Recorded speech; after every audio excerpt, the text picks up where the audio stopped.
ಎಲ್ಲರಿಗೂ ನಮಸ್ಕಾರ. My food and spirituality ಚಾನಲ್ಗೆ ಸ್ವಾಗತ ಸ್ನೇಹಿತರೆ. ಇವತ್ತು ನಾನೊಂದು ಪುರಿ ಜಗನ್ನಾಥನ ಒಬ್ಬ ದೊಡ್ಡ ಭಕ್ತಳು ಇರ್ತಾಳ. ಆಕೆ ಏನು ಸ್ನಾನ ಮಾಡ್ದೇನೆ ನೈವೇದ್ಯ ಮಾಡಿದ್ರು ಭಗವಂತ ಬಂದು ಸ್ವೀಕಾರ ಮಾಡ್ತಿರ್ತಾನೆ. ಆ ಭಕ್ತಳ ಕಥೆಯನ್ನು ಹೇಳ್ತೀನಿ. ಯಾವ ಥರ ಭಕ್ತಿ ಮಾಡ್ತಿರ್ತಾಳ, ಯಾವ ಥರ ನೈವೇದ್ಯ ಮಾಡ್ತಿರ್ತಾಳ ಅಂತ ಬರೀ ನೋಡ್ರು ಆ ಭಕ್ತರ ಕಥೆನ. ರಾಜಸ್ಥಾನದ ಕಾಲ್ವಾ ಅನ್ನೋ ಒಂದು ಊರೊಳಗೆ ಜೀವನ್ ರಾಮ್ ಅಂತ ಒಬ್ಬ ವ್ಯಕ್ತಿ ಇರ್ತಾರೆ. ಅವ್ರ ಮಗಳು 8ರಿಂದ 10 ವರ್ಷದ ಮಗಳು. ಆಕೆ ಹೆಸರು ಕರ್ಮಾಬಾಯಿ ಅಂತ. ಅಪ್ಪ ಮಗಳು ಇಬ್ಬರು ವಾಸ ಮಾಡ್ತಿರ್ತಾರ. ಜೀವನ್ ರಾಮ್ ಕೃಷ್ಣನ ದೊಡ್ಡ ಭಕ್ತ ಇರ್ತಾನೆ. ಕೃಷ್ಣನ ಪ್ರತಿದಿನ ಆರಾಧನೆ ಮಾಡೋದು, ಕೃಷ್ಣನ ಅವ್ರಿಗೆ ಸ್ನಾನ ಮಾಡಿಸೋದು, ಒರೆಸಿ ಬಟ್ಟೆ ಹಾಕೋದು, ಪೂಜೆ ಮಾಡೋದು, ನೈವೇದ್ಯ ಮಾಡೋದು ಎಲ್ಲ ಮಾಡ್ತಿರ್ತಾರೆ. ಭಾಳ ಅಂದ್ರೆ ಭಾಳ ಪ್ರೀತಿಯಿಂದ ಸೇವೆ ಮಾಡ್ತಿರ್ತಾರೆ. ಒಂದು ಸಾರಿ ಅವ್ರಿಗೆ ಯಾತ್ರೆಗೆ ಹೋಗುವಂಥ ಒಂದು ಸಂದರ್ಭ ಬರುತ್ತೆ. ಯಾತ್ರೆಗೆ ಹೋದ್ರೆ ಮಗಳನ್ನ ಕರ್ಕೊಂಡು ಹೋಗ್ಬೇಕಲ್ಲ, ಮಗಳು ಒಬ್ಬಕ್ಕೆ ಹೆಂಗೆ ಬಿಟ್ಟು ಹೋಗೋದು ಅಂತೇಳಿ ವಿಚಾರ ಮಾಡಿ ಮಗಳಿಗೆ ಕೇಳ್ತಾರೆ, ನಾನು 4 ದಿನ ತೀರ್ಥಯಾತ್ರೆ ಹೋಗಿ ಬರ್ತೀನಿ, ನಾ ಬರೋವರೆಗೆ ನೀ ಕೃಷ್ಣನ್ನೆಲ್ಲ ಸ್ನಾನ ಮಾಡಿಸೋದು, ಬಟ್ಟೆ ಹಾಕೋದು, ನೈವೇದ್ಯ ಮಾಡ್ತೀಯನಮ್ಮ ಅಂತ ಕೇಳ್ತಾರೆ ಅಪ್ಪ ಮಗಳನ್ನ. ಜೀವನ್ ರಾಮ ಕರ್ಮಾಬಾಯಿ ಆಯ್ತಪ್ಪ ನಾ ಮಾಡ್ತೀನಿ ಅಂತಾರೆ. ಹೇಳ್ತಾರೆ, ನೋಡು ಬೆಳಗ್ಗೆ ಬೇಗ ಎದ್ದು ಕೃಷ್ಣಗೆ ಸ್ನಾನ ಮಾಡಿಸಿ ಬಟ್ಟೆ ಹಾಕಿ ಆಮೇಲೆ ಭೋಗ ಮಾಡಬೇಕು, ನೈವೇದ್ಯ ಮಾಡಬೇಕು. ನೈವೇದ್ಯ ಆದ ನಂತರ ನೀನು ಊಟ ಮಾಡಬೇಕು ಅಂತ ಹೇಳ್ತಾರೆ. ಕರ್ಮಾಬಾಯಿ ಆಯ್ತಪ್ಪ ನಾ ಪ್ರತಿದಿನ ತಪ್ಪಲಾರ್ದ ಕೃಷ್ಣನ ಸ್ನಾನ ಮಾಡಿಸಿ ಪೂಜೆ ಮಾಡಿಸಿ ನೈವೇದ್ಯ ಮಾಡಿ ಆಮೇಲೆ ಅವ್ರಿಗೂ ಸ್ವೀಕಾರ ಮಾಡಿದ ನಂತರ ನಾನು ಮಾಡ್ತೀನಿ ಅಂತ ಅಪ್ಪಗೆ ಹೇಳ್ತಾಳೆ. ಆಯಿತು 4 ದಿನ ನಾನು ಹೋಗಿ ಬರ್ತೀನಿ ಅಂತ ಅಪ್ಪ ತೀರ್ಥಯಾತ್ರೆಗೆ ಹೊರಡ್ತಾರೆ. ಮಾರನೇ ದಿನ ಕರ್ಮಾಬಾಯಿ ಬೆಳಗ್ಗೆ ಎದ್ದು ಮನೆಯೆಲ್ಲ ಸ್ವಚ್ಛ ಮಾಡಿ ಕೃಷ್ಣಗೆ ಸ್ನಾನ ಮಾಡಿಸಿ ಬಟ್ಟೆ ಹಾಕಿ ನೈವೇದ್ಯ ಮಾಡಿ ಮುಂದಿಟ್ಟು, ಕೃಷ್ಣ ಈ ಪ್ರಸಾದವನ್ನು ಸ್ವೀಕಾರ ಮಾಡಿರಿ, ನಾನು ಅಲ್ಲಿವರೆಗೆ ಕೆಲಸ ಮಾಡಿ ಬರ್ತೀನಿ ಅಂತ ಹೋಗ್ತಾಳೆ. ಇಟ್ಟು ಕೆಲಸ ಎಲ್ಲ ಮುಗಿಸಿ ಬರ್ತಾಳೆ. ಸ್ವೀಕಾರ ಮಾಡಿರೋದೇ ಇಲ್ಲ ಪ್ರಭು. ಆಕೆ ಮತ್ತೆ ವಾಪಸ್ ಬಂದು ಕೇಳ್ತಾಳೆ, ಯಾಕೆ ನೀವು ಪ್ರಸಾದ ಸ್ವೀಕಾರ ಮಾಡೇ ಇಲ್ಲ ಇಲ್ಲಿವರೆಗೂ? ನಿಮಗೆ ಭೋಗ ಆದ್ಮೇಲೆ ನಾನು ಮಾಡ್ಬೇಕಂತ ಅಪ್ಪ ಹೇಳ್ಯಾರ, ನಾನಿನ್ನೂ ಉಪವಾಸ ಅದೀನಿ, ಈಗ ಮಾಡಿರಿ ನಾನು ಹೋಗ್ತೀನಿ ಅಂತ ಮತ್ತೆ ಹೋಗ್ತಾಳೆ. ಮತ್ತು ಸಾಯಂಕಾಲದವರೆಗೆ ನೋಡ್ತಾಳೆ, ಮತ್ತು ಹಾಗೆ ಇರುತ್ತಾ. ಈ ಸಲ ಬರ್ತಾಳೆ, ನೋಡು ನೀನು ಈಗ ಸದ್ಯ ಸ್ವೀಕಾರ ಮಾಡಲಿಲ್ಲ ಅಂದ್ರೆ ನಿನ್ನ ಜೊತೆ ನಾನು ಉಪವಾಸ ಇರ್ತೀನಿ ಅಂತ ಅಲ್ಲೇ ಹತ್ಕೊಂತ ಕೂಡ್ತಾಳೆ ಕೃಷ್ಣನ ಮುಂದೆ. ಆವಾಗ ಕೃಷ್ಣ ಬಂದು, ನೀನು ನನಗೆ ಪರದೆನ ಹಾಕಿಲ್ಲಲ್ಲ, ಅದಕ್ಕೆ ನಾನು ಪ್ರಸಾದ ತೊಗೊಂಡಿಲ್ಲ ಅಂತ ಹೇಳ್ತಾರೆ. ಆವಾಗ ಅಯ್ಯೋ ನೀವು ಮೊದಲೇ ಹೇಳಿದ್ರಂದ್ರೆ ಬೆಳಗ್ಗೆನ ಹಾಕಿಬಿಟ್ಟಿರ್ತಿದ್ದೆ, ನಾನು ಉಪವಾಸ ಇರ್ತಿದ್ದಿಲ್ಲ, ನೀವು ಇಲ್ಲಿವರೆಗೆ ಉಪವಾಸ ಇರೋ ಅವಶ್ಯಕತೆ ಇರ್ತಿದ್ದಿಲ್ಲಲ್ಲ ಅಂದು ಕೃಷ್ಣಗೊಂದು ಮಂಟಪಕ್ಕೆ ಒಂದು ಪರದೆ ಹಾಕ್ತಾಳೆ. ಪ್ರಸಾದ ಸ್ವೀಕಾರ ಮಾಡ್ತಾರೆ. ಆಮೇಲೆ ಆಕೆನೂ ಪ್ರಸಾದ ಸ್ವೀಕಾರ ಮಾಡ್ತಾಳೆ. ಹೀಗೆ 4-5 ದಿವಸ ಪ್ರತಿದಿನ ಕೃಷ್ಣಗೆ ಸ್ನಾನ ಮಾಡಿಸೋದು, ಅವ್ರಿಗೆ ಅಲಂಕಾರ ಮಾಡೋದು, ನೈವೇದ್ಯ ಮಾಡೋದು. ಅವ್ರಿಗೆ ನೈವೇದ್ಯ ಕೊಟ್ಟ ಮೇಲೆ ಅವರು ಭೋಗ ಆದ ನಂತರ ತಾನು ಮಾಡ್ತಿರ್ತಾಳೆ. ಆದರೆ ಅಪ್ಪ ಬೇರೆ ಬೇರೆ ಥರ ಅವ್ರಿಗೆ ನೈವೇದ್ಯ ಮಾಡ್ತಿರ್ತಾರೆ. ಬಟ್ ಕರ್ಮಾಬಾಯಿ ಕಿಚಡಿ ನೈವೇದ್ಯ ಮಾಡ್ತಿರ್ತಾಳೆ. ಯಾಕಂದ್ರೆ ಆಕೆ ಹೇಳ್ತಾಳೆ, 8ರಿಂದ 10 ವರ್ಷದ ಮಗಳು ಪಾಪ, ನನಗೇನು ಮಾಡೋಕ್ಕೆ ಬರಲ್ಲ ಪ್ರಭು, ಅಪ್ಪ ಬರೋವರೆಗೆ ನಾನು ಕಿಚಡಿ ನೈವೇದ್ಯ ಮಾಡ್ತೀನಿ, ಇದನ್ನ ಸ್ವೀಕಾರ ಮಾಡಿರಿ ಅಂತ ನೈವೇದ್ಯ ಮಾಡ್ತಿರ್ತಾಳೆ. 4-5 ದಿವಸ ಇದೇ ಥರ ಹೋಗ್ತೈತಿ. ಅಪ್ಪ 4-5 ದಿನದ ನಂತರ ಬರ್ತಾರೆ. ಬಂದ ಮೇಲೆ ಕೇಳ್ತಾರೆ ಮಗಳಿಗೆ, ಕೃಷ್ಣಗೆ ಸ್ನಾನ ಮಾಡಿಸಿ ನೈವೇದ್ಯ ಮಾಡಿದ್ಯಾ, ಪೂಜೆ ಎಲ್ಲ ಸರಿಯಾಗಿ ಟೈಮ್ ಟು ಟೈಮ್ ಮಾಡಿದ್ಯಾ ಅಂತ ಕೇಳ್ತಾರಪ್ಪ. ಆವಾಗ ಹೇಳ್ತಾಳೆ, ಹ್ಞೂನಪ್ಪ ಪ್ರತಿದಿನ ಕೃಷ್ಣನಿಗೆ ಸ್ನಾನ ಮಾಡಿಸೀನಿ, ನೈವೇದ್ಯ ಮಾಡೀನಿ, ನನಗೂ ಬಿಡ್ಲಾರ್ದು ತಿಂದಾರ ನೋಡು ನಿಮ್ಮ ಕೃಷ್ಣ ಅಂತ ಹೇಳ್ತಾಳೆ. ಅಪ್ಪ ಗಾಬರಿ ಆಗುತ್ತೆ ಅಪ್ಪನಿಗೆ. ನಾ ಪ್ರತಿದಿನ ಭೋಗ ಮಾಡೀನಿ ಮಾಡಂತ ಅಷ್ಟ ಹೇಳೀನಿ, ಕೃಷ್ಣ ತಿಂತಾರಂತ ನಾ ಹೇಳಿಲ್ಲಲ್ಲ ಅಂತಂದು ಸುಳ್ಳು ಹೇಳ್ತಿದ್ದಿ. ಕೃಷ್ಣಗೆ ಭೋಗ ಅಂದರೆ ನೈವೇದ್ಯ ಮಾಡಂತ ಅಷ್ಟ ಹೇಳೀನಿ ನಾನು, ಆದರೆ ಅವ್ರು ಊಟ ಮಾಡ್ತಾರೆ ಆಮೇಲೆ ನೀ ಮಾಡಂತ ನಾ ಹೇಳಿಲ್ಲಲ್ಲ ಅಂತಾರೆ. ಇಲ್ಲಪ್ಪ ನಿಜವಾಗ್ಲೂ ಕೃಷ್ಣ ಬಂದು ಪ್ರಸಾದ ಸ್ವೀಕಾರ ಮಾಡಿದರು ಅಂತ ಹೇಳ್ತಾಳೆ. ಆಯ್ತು ಹಂಗಾರೆ ನಾಳೆ ನೀನು ಪರೀಕ್ಷೆ ಮಾಡ್ತೀನಿ, ನೀನು ಕೃಷ್ಣನಿಗೆ ಮುಂಜಾನೆ ನೈವೇದ್ಯ ಮಾಡು, ನಾನು ನೋಡ್ತೀನಿ ಅಂತ ಹೇಳ್ತಾರೆ.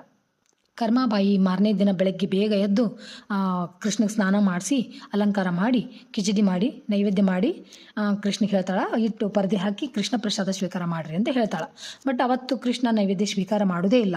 ಆವಾಗ ಅಪ್ಪ ಸುಳ್ಳು ಹೇಳ್ತಿದ್ದಿ ಅಂತ ಮಗಳಿಗೆ ಭಯ ಕುಂದಿರ್ತಾರೆ. ಆವಾಗ ಕೃಷ್ಣನ ಮುಂದೆ ಕುಂತು ಅಳ ಕುಂದಿರ್ತಾಳೆ. ಪ್ರತಿದಿನ ಬಂದು ಸ್ವೀಕಾರ ಮಾಡ್ತಿದ್ರಿ ನೈವೇದ್ಯ, ಇವತ್ತು ಯಾಕೆ ಮಾಡ್ವಲ್ರಿ? ನಾ ಅಪ್ಪನ ಮುಂದೆ ಸುಳ್ಳು ಹೇಳ್ದಂಗೆ ಆಗುತ್ತೆ, ಪ್ಲೀಸ್ ನೀವು ಬಂದು ನನಗೆ ದರ್ಶನ ಕೊಡ್ರಿ, ಅಪ್ಪಗನ ದರ್ಶನ ಕೊಡ್ರಿ, ಪ್ರಸಾದನ ಸ್ವೀಕಾರ ಮಾಡಿದ್ದನ್ನು ಅವ್ರಿಗೆ ತೋರಿಸ್ರಿ ಅಂತ ಹೇಳ್ತಾರೆ. ಆವಾಗ ಕೃಷ್ಣ ಬಂದು ನೈವೇದ್ಯ ಸ್ವೀಕಾರ ಮಾಡ್ತಾನೆ. ಅಪ್ಪಗೆ ಭಾಳ ಖುಷಿ ಆಗುತ್ತೆ. ಇಷ್ಟು ವರ್ಷದಿಂದ ನಾ ಪೂಜೆ ಮಾಡಿದ್ರು ನನಗೆ ಒಂದು ದಿನ ಬಂದು ಪ್ರಸಾದ ಸ್ವೀಕಾರ ಮಾಡಲಾರ್ದ ಪ್ರಭು ನನ್ನ ಸಣ್ಣ ಮಗಳಿಗೆ ಒಲಿದು ಪ್ರಸಾದ ಸ್ವೀಕಾರ ಮಾಡ್ಯಾನ, ನಾ ಧನ್ಯ ಅದ ಅಂತ ಮಗಳನ್ನ ಪಡೆದಿದ್ದಕ್ಕೆ ಅಂತ ಭಾಳ ಖುಷಿ ಆಗುತ್ತೆ ಅಪ್ಪಗೆ. ಇನ್ಮೇಲೆ ನೀನೇ ನೈವೇದ್ಯನ ಪ್ರತಿದಿನ ನೀನೇ ನೈವೇದ್ಯ ಮಾಡು ಭಗವಂತಗ ಅಂತ ಅವರಪ್ಪ ಹೇಳ್ತಾರೆ. ಪ್ರತಿದಿನ ಕರ್ಮಾಬಾಯಿನ ಪೂಜೆ ಪುನಸ್ಕಾರಗಳನ್ನೆಲ್ಲ ಮಾಡುತ್ತಾ ನೈವೇದ್ಯವನ್ನು ಮಾಡ್ಕೊತ ಬರ್ತಾಳೆ. ಕಾಲಾಂತರದವರೆಗೂ ಅಪ್ಪ ಪಾಪ ಮರಣ ಹೊಂದಿಬಿಡ್ತಾರೆ. ಮರಣ ಹೊಂದಿದ ನಂತರ ಆಕೆ ಜೊತೆಗೆ ಯಾರೂ ಇರೋದೇ ಇಲ್ಲ, ಆಕೆ ಒಬ್ಬಾಕೆ ಆಗಿಬಿಡ್ತಾಳೆ. ಅಲ್ಲಿ ಇರೋಕೆ ಆಕೆಗೆ ಇಷ್ಟ ಆಗಲ್ಲ. ಅವಾಗ ಏನು ಮಾಡಬೇಕು, ಕೃಷ್ಣನ ಮೂರ್ತಿ ತೊಗೊಂಡು ತೀರ್ಥಯಾತ್ರೆ ಮಾಡ್ಕೊತ ಹೋಗ್ತಾಳೆ. ತೀರ್ಥಯಾತ್ರೆ ಮಾಡ್ಕೊತ ಜಗನ್ನಾಥಪುರಿಗೆ ಬರ್ತಾಳೆ. ಪುರಿ ಜಗನ್ನಾಥಕ್ಕೆ ಬರ್ತಾಳೆ. ಬಂದು ಅಲ್ಲೇ ಒಂದು ಕುಟೀರದೊಳಗೆ ಅಂದ್ರೆ ಒಂದು ಗುಡಿಸಲ್ದೊಳಗೆ ವಾಸ ಮಾಡ್ತಾಳೆ ಪ್ರತಿದಿನ. ಯಥಾ ಪ್ರಕಾರ ಕೃಷ್ಣಗೆ ಅದೇ ಥರ ನೈವೇದ್ಯ, ಅದೇ ಕಿಚಡಿನೇ ನೈವೇದ್ಯ ಮಾಡ್ತಿರ್ತಾಳೆ. ಒಂದು ಸಾರಿ ಜಗನ್ನಾಥನ ಒಬ್ಬ ಬಾಲಕನ ರೂಪದಾಗ ಬಂದು ಹೊರಗೆ ಕರಿತಾನೆ, ಅಮ್ಮ ತಿನ್ನಕ್ಕೆ ಏನಾದರೂ ಕೊಡ್ರಿ ಅಂತ ಜಗನ್ನಾಥ ಬರ್ತಾರೆ. ಅವಾಗ ಬಂದಾಗ ಬಾಪ ಕೊಡ್ತೀನಿ, ಈಗ ಕೃಷ್ಣಗೆ ನೈವೇದ್ಯ ಮಾಡೀನಿ, ನಿನಗೂ ಅದನ್ನೇ ಕೊಡ್ತೀನಿ ಅಂತ ಕೊಡ್ತಾಳೆ. ಕೊಟ್ಟು ತಿಂತಾರೆ. ಹುಡುಗ ತಿಂತಾನೆ ಅಂದ್ರೆ ಜಗನ್ನಾಥ್ಜಿ ತಿಂದು ಹೇಳ್ತಾರೆ, ಅಮ್ಮ ನಾನು ನಾಳೆನೂ ಬರ್ಬೋದಾ ಅಂತ ಕೇಳ್ತಾರೆ ಜಗನ್ನಾಥ್. ಅವಾಗ ನಾಳೆ ಏನಪ್ಪ, ನಾ ಪ್ರತಿದಿನ ಕೃಷ್ಣಗೆ ನೈವೇದ್ಯ ಮಾಡ್ತೀನಿ, ನಿನಗೂ ಕೊಡ್ತೀನಿ, ನೀ ದಿನ ಬಾ ಅಂತಾರೆ. ಹಿಂಗೆ ಪ್ರತಿದಿನ ಬರ್ಕೊತ ಒಂದಿನ ಅಮ್ಮಗೆ ಪ್ರತ್ಯಕ್ಷ ಆಗಿ ಅವರು ಜಗನ್ನಾಥ ಅಂತ ಗೊತ್ತಾಗುತ್ತೆ. ಅಮ್ಮಗೆ ಭಾಳ ಖುಷಿ ಆಗುತ್ತೆ, ಸಾಕ್ಷಾತ್ ಜಗನ್ನಾಥನ ನಮ್ಮ ಮನೆಗೆ ಊಟಕ್ಕೆ ಬಂದಾನ ಅಂತೇಳಿ. ಪ್ರತಿದಿನ ಕಿಚಡಿ ಮಾಡಿ ಊಟ ಮಾಡಿಸ್ತಿರ್ತಾಳೆ ಅವ್ರಿಗೆ. ಆಕೆನೂ ಊಟ ಮಾಡಿಸ್ತಿರ್ತಾಳೆ. ಅಮ್ಮ ನೀನು ಊಟ ಮಾಡಿಸು ಅಂತ ಹೇಳ್ತಿರ್ತಾರೆ ಜಗನ್ನಾಥ ಕಿಚಡಿ ಮಾಡಿ. ಆದ್ರೆ ಪ್ರತಿದಿನ ಏನು ಮಾಡ್ತಾಳೆ, ಇವರು ಬೆಳಗ್ಗೆ ಬ್ರಾಹ್ಮಿ ಮುಹೂರ್ತದಾಗನ ದೇವಸ್ಥಾನದ ಆಚಾರ್ಯರು ಪೂಜಾರಿಗಳು ಪೂಜೆ ಮಾಡಿ ನೈವೇದ್ಯ ಮಾಡೋಕ್ಕಿಂತ ಮುಂಜಾನೆ ಇಕ್ಕಿ ಮನೆ ಕರ್ಮಬಾಯಿ ಮನೆಗೆ ಬರ್ತಿರ್ತಾರೆ ಅವರು ಊಟಕ್ಕೆ. ಹಾಗಾಗಿ ಬೆಳಗ್ಗೆ ಇಕ್ಕಿ ಇನ್ನು ಮನೆ ಕ್ಲೀನ್ ಮಾಡೋದು ಅದು ಇದು ಕೆಲಸ ಮಾಡ್ಕೊತ ಕುಂತ್ರೆ ಲೇಟ್ ಆಗುತ್ತೆ ಅಂತ ಹೇಳಿ ಬೆಳಗ್ಗೆ ಎದ್ದ ತಕ್ಷಣ ನಾವು ಕಿಚಡಿ ಮಾಡಿಬಿಡ್ತಾಳೆ. ಅವರು ಬೆಳಗ್ಗೆ ಅವಾಗನ ಬಂದು ಕಿಚಡಿ ತಿಂತಿರ್ತಾರೆ. ಪ್ರತಿದಿನ ಹಿಂಗೆ ಬಂದು ಅಮ್ಮನ ಕೈಯಾಗ ಕಿಚಡಿ ತಿಂದು ಹೋಗ್ತಿರ್ತಾರೆ.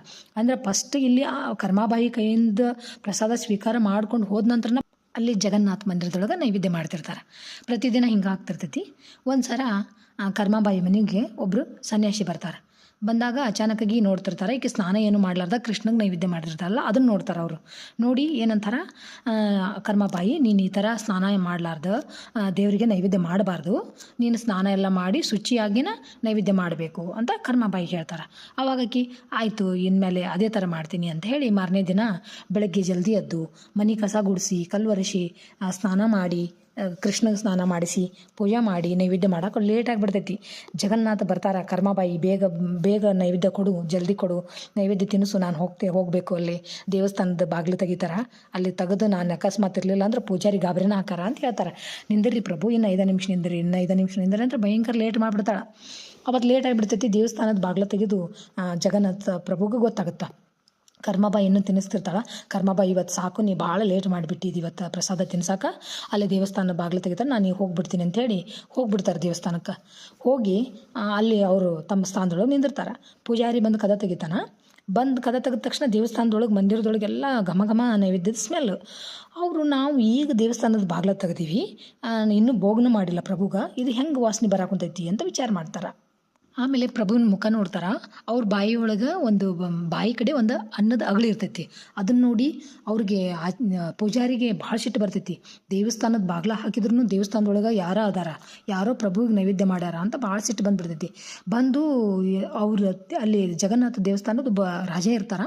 ಅವ್ರು ರಾಜಗೆಲ್ಲ ಹೇಳ್ತಾರೆ, ದೇವಸ್ಥಾನದೊಳಗೆ ಯಾರೋ ಬಂದು ಪ್ರಭುಗೆ ಆಲ್ರೆಡಿ ನೈವೇದ್ಯ ಮಾಡಿ ನೈವೇದ್ಯ ತಿನ್ನಿಸಿ ಹೋಗ್ಯಾರ ನೋಡ್ರಿ, ಬಾಯಿ ಒಳಗೆಲ್ಲ ಅವ್ರಿಗೆ ಅನ್ನದ ಅಗಳ ಹಂಗೈತಿ ಅಂತಾರೆ. ಯಾರು ಅದು ತಿನ್ಸಿದ್ದು ಅಂತ ಇಡೀ ದೇವಸ್ಥಾನ ಎಲ್ಲ ಹುಡುಕಾಡ್ತಾರೆ. ಅಲ್ಲಿ ದೇವಸ್ಥಾನದೊಳಗೆ ಯಾರೂ ಸಿಗೋದೇ ಇಲ್ಲ. ಅವಾಗ ಏನು ಮಾಡ್ತಾರೆ, ಇಷ್ಟು ಬೇಗ ದೇವಸ್ಥಾನದ ಬಾಗ್ಲ ತೆಗಿಕ್ಕಿಂತ ಮುಂಚಿನ ಪ್ರಭುಗೆ ಯಾರು ನೈವೇದ್ಯ ಮಾಡ್ಯಾರ ಅಂದ್ರೆ ಪತ್ತೆ ಹಚ್ಚಕ್ಕಂತಂದು ಇಡೀ ಪುರಿ ಒಳಗನ ಎಲ್ಲ ಹುಡುಕಾಡಕೊಂಡಿರ್ತಾರೆ. ಅವಾಗ ಕರ್ಮಾಬಾಯಿ ಪ್ರಭುಗೆ ಪ್ರಸಾದ ತಿನ್ನಿಸಿ ಬಾಯಿ ತೊಳಸಿ ಪ್ರತಿದಿನ ಕೈ ತೊಳೆದು ಬಾಯಿ ತೊಳೆಸಿ ಕಳಿಸ್ತಿರ್ತಾಳೆ. ಅವತ್ತು ಇವ್ರು ಅವಸರ ಮಾಡಿ ದೇವಸ್ಥಾನದ ಬಾಗ್ಲ ತೆಗಿತಾರಂತ ಪ್ರಭು ಓಡಿ ಹೋಗ್ಬಿಡ್ತಾರಲ್ಲ, ಹಾಗಾಗಿ ಬಾಯಿ ತೊಳೆದಿರಲ್ಲ, ಆ ಅನ್ನದಗಳು ಹಂಗೆ ಇರ್ತೈತೆ. ಅದು ಹಾಗಾಗಿ ಸಿಕ್ಕಾಕೊಂತಾರೆ. ಆಮೇಲೆ ಏನಾಗುತ್ತೆ, ಹುಡುಕೊಂತ ಬರ್ತಾರೆ, ಯಾರು ಇಷ್ಟು ಬೇಗ ನೈವೇದ್ಯ ಮಾಡ್ಯಾರ ಅಂತಂದು ಹುಡುಕೊಂತ ಬಂದಾಗ ಬೆಳಗ್ಗೆ 4 ಗಂಟೆ ಸುಮಾರು ಕರ್ಮಾಬಾಯಿ ಪಾತ್ರೆ ತಿಕ್ತಿರ್ತಾಳೆ. ಪಾತ್ರೆದೊಳಗೆ ಅನ್ನದ ಅಗಳು ಇರ್ತೈತಿ. ಅವಾಗ ಕೇಳ್ತಾರೆ, ಇಷ್ಟು ಬೇಗ ಪಾತ್ರೆ ತೊಳಕ್ಕೆ ಕುಂತೀಯಲ್ಲ, ಯಾರಿಗೆ ನೈವೇದ್ಯ ಮಾಡಿದೇನೋ ಅಂತ ಕೇಳ್ತಾರೆ. ಹೌದು ನೈವೇದ್ಯ ಮಾಡಿದೆ. ಯಾರಿಗೆ ಮಾಡಿದೆ ಅಂದ್ರೆ ಕೃಷ್ಣಗೆ ಮಾಡಿದೆ, ಜಗನ್ನಾಥಗೆ ಮಾಡಿದೆ ಅಂತಾರೆ. ಜಗನ್ನಾಥಗೆ ಮಾಡಿ ಅಂದ್ರೆ ಎಲ್ಲಿರ್ತದೆ ನೈವೇದ್ಯ, ದೇವಸ್ಥಾನಕ್ಕೆ ಬಂದಿದ್ದೇನೋ ನೀ ಅಂತ ಕೇಳ್ತಾರೆ. ಇಲ್ಲ ದೇವಸ್ಥಾನಕ್ಕೆ ಯಾಕೆ ಬರಲಿಲ್ಲ, ನಾನು ಪ್ರತಿದಿನ ಪ್ರಭು ನನ್ನ ಮನೆಗೆ ಬಂದು ಪ್ರಸಾದ ಸ್ವೀಕಾರ ಮಾಡಿ ಹೋಗ್ತಾರ ಅಂತ ಹೇಳ್ತಾರೆ. ಅವಾಗ ಅದು ಹೆಂಗೆ ಸಾಧ್ಯ ಅಂತಂದು ಅಕ್ಕಿನ ಕರ್ಮಾಬಾಯಿನ ಬೈದು ರಾಜ ಇರ್ತಾನಲ್ಲ, ರಾಜ ಕೂಡಿ ಹಾಕ್ತಾನೆ. ಕೂಡಿ ಹಾಕಿದಾಗ ಅವತ್ತೇನಾಗುತ್ತೆ, ರಾಜನ ಕನಸಿನಾಗ ಮತ್ತು ಪೂಜಾರಿ ಕನಸಿನಾಗ ಜಗನ್ನಾಥ ಬಂದು ಹೇಳ್ತಾರೆ, ಇಲ್ಲ ಕರ್ಮಾಬಾಯಿ ಮನೆಗೆ ನಾ ಪ್ರತಿದಿನ ಪ್ರಸಾದ ಸ್ವೀಕಾರ ಮಾಡೋಕೆ ಹೋಗ್ತೀನಿ, ಆಕಿದೇನೂ ತಪ್ಪಿಲ್ಲ, ನೀವು ದೇವಸ್ಥಾನದೊಳಗೆ ನೀವು ಪ್ರಸಾದ ಭೋಗ ಮಾಡೋಕ್ಕಿಂತ ಮುಂಚೆನೇ ನಾ ಆಕಿ ಮನೆಗೆ ಹೋಗ್ತೀನಿ ಅಂತ ಹೇಳಿ ಕನಸಿನಾಗ ಬಂದು ಹೇಳ್ತಾರೆ. ಆವಾಗ ಬೆಳಗ್ಗೆ ಎದ್ದು ಕರ್ಮಾಬಾಯಿನ ಬಿಟ್ಟು ತಪ್ಪಾತು, ನೀನ ಪ್ರಸಾದ ಪ್ರತಿದಿನ ಪ್ರಭು ಕೊಟ್ಟಿ ಅಂತ ಗೊತ್ತಾಯ್ತು ಅಂಥೇಳಿ ಕರ್ಮಾಬಾಯಿನ ಬಿಟ್ಟು ಹಾಕ್ತಾರೆ. ಆಮೇಲೆ ಏನಾಗುತ್ತೆ, ಒಂದಿನ ದಿನ ಕರ್ಮಾಬಾಯಿನೂ ಪಾಪ ತೀರ್ಕೊಂಡ್ಮೇಲೆ ವಯಸ್ಸಾಗಿರ್ತೈತಲ್ಲ ತೀರ್ಕೊತಾಳೆ. ಬೆಳಗ್ಗೆ ಒಂದಿನ ದೇವಸ್ಥಾನದ ಬಾಗ್ಲ ತೆಗೆದು ಪೂಜಾರಿ ಪೂಜೆ ಮಾಡಕ್ಕಂತ ಹೇಳಿ ಬಾಗ್ಲ ತೆಗಿತಾನೆ. ತೆಗೆದಾಗ ಪ್ರಭುವಿನ ಕಣ್ಣಾಗೆಲ್ಲ ನೀರು ತುಂಬಿ ಬಿಟ್ಟಿರ್ತಾವೆ. ಅವಾಗ ಪೂಜಾರಿ ಕೇಳ್ತಾರೆ, ಯಾಕೆ ಪ್ರಭು ನಿಮ್ಮ ಕಣ್ಣಾಗ ಯಾಕೆ ನೀರು ಬಂದವು ಅಂತಂದ್ರೆ, ಕರ್ಮಾಬಾಯಿ ತೀರ್ ಹೋದ್ಲು, ಇನ್ನಾಕಿ ನಾನು ವೈಕುಂಠ ಧಾಮಕ್ಕೆ ಬರ್ತಾಳ. ಆದ್ರೆ ನನಗೊಂದು ಚಿಂತೆ, ಪ್ರತಿದಿನ ಬೆಳಗ್ಗೆ ಫಸ್ಟ್ ಅಕ್ಕಿ ಮಾಡಿರೋ ಭೋಗನ ನಾನು ಪ್ರಸಾದ ಸ್ವೀಕಾರ ಮಾಡ್ತಿದ್ದೆ, ಇನ್ಮೇಲೆ ನನಗೆ ಯಾರು ಮಾಡ್ತಾರ ಅಂತ ಅಂದಾಗ ಪೂಜಾರಿ ಹೇಳ್ತಾನೆ, ನೀವೇನು ಚಿಂತೆ ಮಾಡಿಬಿಡ್ರಿ, ಇನ್ನು ಫಸ್ಟ್ ಕರ್ಮಾಬಾಯಿ ಭೋಗ ಅಂಥೇಳಿನ ನಾವು ಪ್ರತಿದಿನ ಕಿಚಡಿ ನೈವೇದ್ಯ ಮಾಡ್ತೀವಿ ಅಂತ ಪ್ರಭುಗೆ ಹೇಳ್ತಾನೆ ಪೂಜಾರಿ. ನೋಡಿದ್ರಲ್ಲ, ಕರ್ಮಾಬಾಯಿ ಒಂದು ಕಿಚಡಿ ಈಗಲೂ ಜಗನ್ನಾಥಪುರಿ ಒಳಗೆ ಪ್ರತಿದಿನ ಫಸ್ಟ್ ಕರ್ಮಾಬಾಯಿ ಕಿಚಡಿ ಅಂತನ ಫೇಮಸ್. ಅದನ್ನು ನೈವೇದ್ಯ ಮಾಡಿದ ಮೇಲೆ ಬೇರೆ ನೈವೇದ್ಯ ಮಾಡ್ತಾರಂತ. ನೀವು ಯಾರಾದರೂ ಗೊತ್ತಿದ್ರೆ ಕೇಳಿರ್ಬೋದು ಈ ಕಥೆನ. ಕೇಳಿದ್ರಲ್ಲ, ಭಗವಂತ ನಮ್ಮ ಈ ಅಲಂಕಾರ ಆಡಂಬರ ಯಾವುದನ್ನು ನೋಡಲ್ಲ, ಅವನು ನಿಸ್ವಾರ್ಥವಾದಂಥ ಭಕ್ತಿ ನೋಡ್ತಾನೆ ಸ್ನೇಹಿತರೆ. ಹಾಗಾಗಿ ಎಲ್ಲರೂ ಆ ಭಗವಂತನ, ನಾವು ಕರ್ಮಾಬಾಯಿ ಥರ ಭಗವಂತನ ಸೇವೆಯನ್ನು ಮಾಡಿ ಆ ಭಗವಂತನ ಪ್ರೀತಿಗೆ ಪಾತ್ರರಾಗೋಣ ಅಂತ ಹೇಳ್ತಾ, ಥ್ಯಾಂಕ್ಸ್ ಫಾರ್ ವಾಚಿಂಗ್. ಎಲ್ಲರಿಗೂ ನಮಸ್ಕಾರ. ಜೈ ಜಗನ್ನಾಥ.